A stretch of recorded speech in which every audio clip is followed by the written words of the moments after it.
You know the drill. You see it a dozen times a day. A little box, maybe a simple puzzle, a word that's kind of distorted. It just feels like a tiny speed bump on the digital highway. But what if I told you that simple moment is actually the tip of the iceberg in a huge, hidden conflict? Okay, let's dive into the story behind one of the internet's most common questions. You've seen this phrase 1,000 times, right? Picking out all the pictures with bicycles, trying to decipher those weird wavy letters. It just feels like a simple chore. But this isn't just some random gatekeeper. It's a fundamental question that decides who gets access to the internet and, well, who gets locked out. And yeah, that's really the heart of the matter. Why the constant suspicion? It feels so strange that we have to keep proving our own humanity to a machine over and over again. The thing is, the answer isn't really about you, it's about what's lurking on the other side.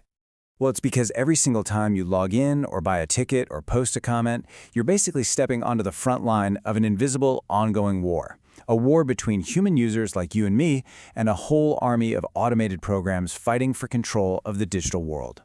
The enemy in this war? The bot. Now let's be fair, not all bots are bad guys. Some are actually helpful. They help search engines organize the web so you can find what you're looking for, or they'll alert you when that flight you're watching drops in price.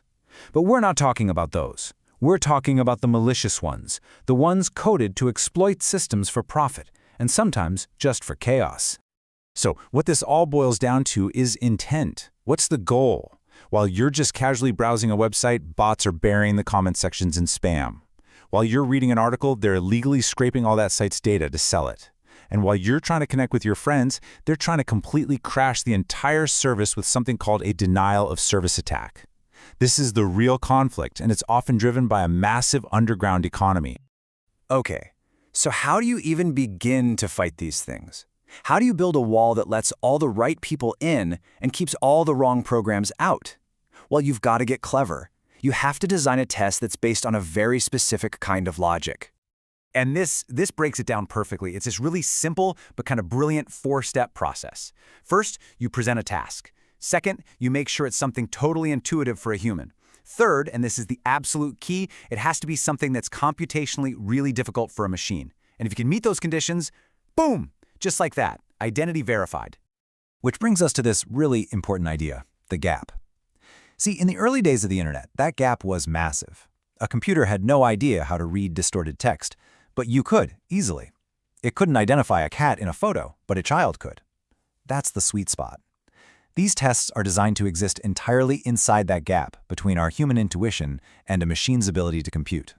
But here's the thing, that gap, it's not staying the same. It is definitely shrinking. What was super hard for a computer 5 years ago is child's play for it today. And what that creates is this never-ending, escalating arms race. For every clever test we humans design, you can bet there's a team of programmers somewhere working to teach their bots how to beat it. So it all starts out pretty simple. Think of those first tests called CAPTCHAs with the wavy, hard-to-read words. Fun fact, CAPTCHA actually stands for Completely Automated Public Turing Test to tell computers and humans apart. And for a while, they worked beautifully. But then, of course, the bot developers got smarter.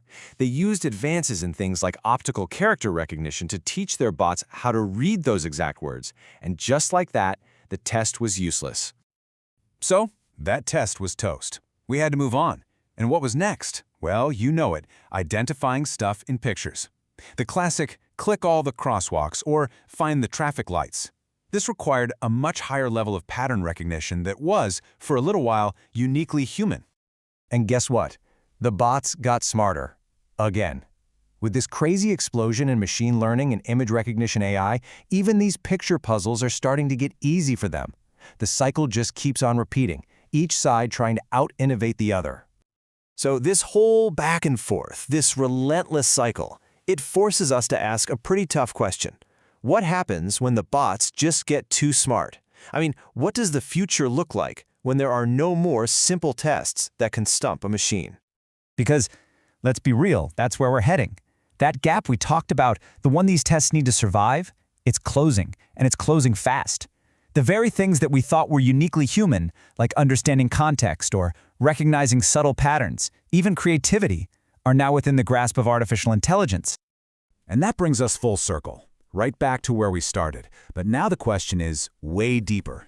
We began with a simple checkbox, and now we're staring at a profound philosophical problem.